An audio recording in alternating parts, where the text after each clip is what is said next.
Police ने police को ही बनाया ठगी का शिकार। पुलिस ढूंढ रही अपने ही पुलिस अफसर को।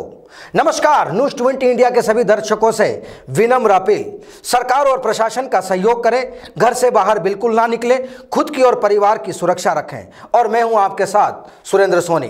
कहते हैं कि जब वक्त का पहिया घूमने लगता है तो सब कुछ उलट पुलट हो जाता है। अब देखिए, कोरोना काल चल रहा है और इस माहौल में सब कुछ बदल डाला।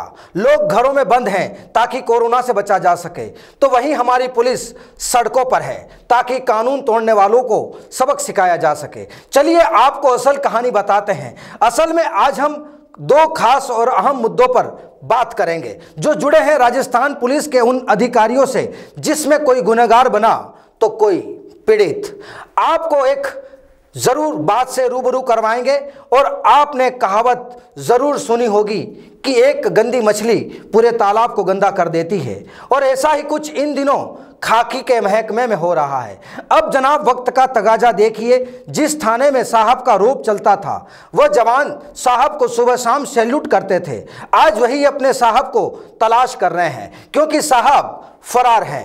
एक और दूसरी कहानी होगी उन बड़े साहब की जो अपने ही महकमे की महताब के हाथों ठगे गए और आप खुद पुलिस की इंसाफ की गुहार लगा रहे हैं। चलिए सबसे पहले रुख करते हैं उस कहानी की तरफ जो लिखी गई जयपुर के भट्टा बस्ती पुलिस थाने से और जिसकी स्क्रिप्ट तैयार की एंटी करप्शन ब्यूरो के अधिकारियों ने। दरअसल यहां पर 3 दिन पहले एसीबी ने रेड कार्रवाई को अंजाम दिया था और एक हेड कांस्टेबल को कारोबारी से रिश्वत लेते हुए रंगे हाथों गिरफ्तार किया था। हेड कांस्टेबल से पूछताछ की गई तो उसने गामा साहब यानी कि थाना अधिकारी का नाम ले लिया कि वह उनके लिए ही रिश्वत की वसूली का खेल रहा था। आखिर एसीबी की रेड कार्रवाई थी तो गामा साहब को भी जांच में लेना ही था, लेकिन जब तक एसीबी इन तक पहुंचती गामा साहब तो उड़नछू हो गए। जाहिर है पकड़े गए हेड कांस्टेबल की कहानी में कुछ तो दम था और शायद यही वजह रही कि भट्टा बस्ती के थाना अधिकारी गायब हो लिए। लेकिन कहानी यहीं खत्म नहीं होती। जब एसीबी ने गामा साहब के सरकारी क्वार्टर की तलाशी ली तो एसीबी की टीम चौंक गई। अब जनाब चौंक तो कोई भी जाए क्योंकि तलाशी में जो चीजें सामने आई वाकई सवाल तो खड़े करती है।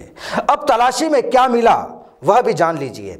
एसएचओ राजेंद्र सिंह के सरकारी क्वार्टर से एसीबी ने 5 अवैध कटार, 1 देशी कट्टा और 11 जिंदा कारतूस, 2 मास्टर की और करीब 1.5 किलो गांजा बरामद किया। आखिर एक थाना अधिकारी के सरकारी क्वार्टर में इन चीजों का क्या काम, यह समझ से अभी भी परे है। बहरहाल हेड कांस्टेबल को उसी वक्त गिरफ्तार कर लिया गया और अब वह जेल में है, लेकिन एसएचओ साहब का पता नहीं कि वह कहां निकल लिए। हालांकि अब उन साहब को सस्पेंड तो कर दिया गया है, लेकिन हालात देखिए, एक तरफ एसीबी का फरार थाना अधिकारी को तलाश कर रही है तो वहीं भट्टा बस्ती थाने की पुलिस भी अपने ही साहब को तलाशने में जुटी है एक गुनहगार के रूप में, और बस यही वक्त का तकाजा है। तो चलिए अब आपको दूसरी कहानी के बारे में बताते हैं जो जुड़ी है राजस्थान के ही आरपीएस अधिकारी से और साथ ही ताल्लुक रखती है एक महिला हेड कांस्टेबल से। इस फिल्म की कहानी में आरपीएस अधिकारी धोखा खाए हुए एक हीरो हैं, वहीं महिला हेड कांस्टेबल को विलेन बताया गया है। चलिए आपको गुनाह से जुड़ी हुई इस स्क्रिप्ट से रूबरू करा देते हैं। आपने अब तक देखा कि भट्टा बस्ती थाने की जुड़ी कहानी, और अब यह कहानी है उसी थाने से कुछ ही दूरी पर मौजूद शास्त्री नगर पुलिस थाने से, जहां पहले एक पीड़ित आरपीएस अधिकारी ब्लैकमेलिंग की रिपोर्ट दर्ज करवाते हैं और उसके बाद शास्त्री नगर पुलिस जुर्म को अंजाम देने के मामले में महिला हेड कांस्टेबल को गिरफ्तार कर सलाखों के पीछे भेज देती है। चलिए अब आपको इस कहानी का लब्बो लुआब भी बता देते हैं। दरअसल आरपीएस श्याम सुंदर की ओर से 3 मई को शास्त्री नगर थाने में एक मुकदमा दर्ज करवाया जाता है जिसमें बताया गया कि साल 2019 में आरपीएस ट्रेनिंग के दौरान उसकी पहचान शास्त्री नगर में कांस्टेबल कौशल्या से हुई थी। अब आरपीएस का आरोप है कि कौशल्या ने अपने आर्थिक तंगी की कहानी उसे सुनाई थी, फिर अपनी गाड़ी की किस्त जमा करवाने में असमर्थ होने की बात कहकर उससे मदद मांगी। तब आरपीएस श्याम सुंदर ने किस्त जमा करवा दी। इसके बाद कौशल्या और उसके पति ने घरेलू हालात कमजोर बताकर मदद के बहाने फिर कुछ रुपए उधार लिए। आरपीएस का आरोप है कि पिछले साल अगस्त में कौशल्या और उसके पति के ज्वाइंट खाते में करीब 3 लाख रुपए ऑनलाइन ट्रांसफर किए गए। आरोप है कि अक्टूबर 2020 में रुपए लौटाने को कहा तो गुनाह की इस फिल्म के किरदार ने उसे दुष्कर्म के आरोप में फंसाने की धमकी दी और कहा कि केस और बदनामी से बचना है तो 10 लाख रुपए और दो। तब आरपीएस ने महिला के बैंक खाते में 2,10,000 रुपए जमा करवाए। इसके बाद भी करीब 50,000 रुपए और उसके खाते में जमा करवाए गए।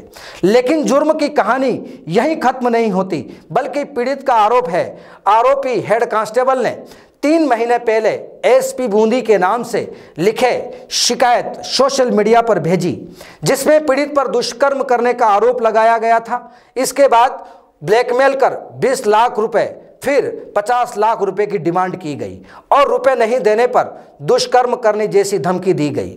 बहरहाल एक आरपीएस अधिकारी की ओर से थाने में यह दर्ज शिकायत अब कहानी तो कुछ और कहती है और लगता तो यह भी है कि पीड़ित अधिकारी अब ज़्यादा परेशान हो गए तो फिर खुद कानून की शरण ली।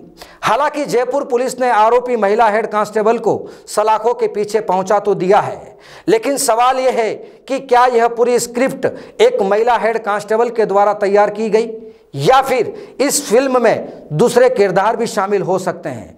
क्या यह मामला हनी ट्रैप से जुड़ा हो सकता है? सवाल यह है कि आम लोगों को इंसाफ दिलाने वाले एक आरपीएस अधिकारी खुद इतनी देर से क्यों जागे?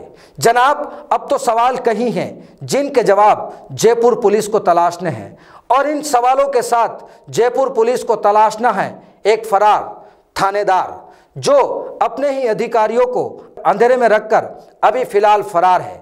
यही राजस्थान पुलिस की 2 कहानियां जो इन दिनों चर्चाओं में है।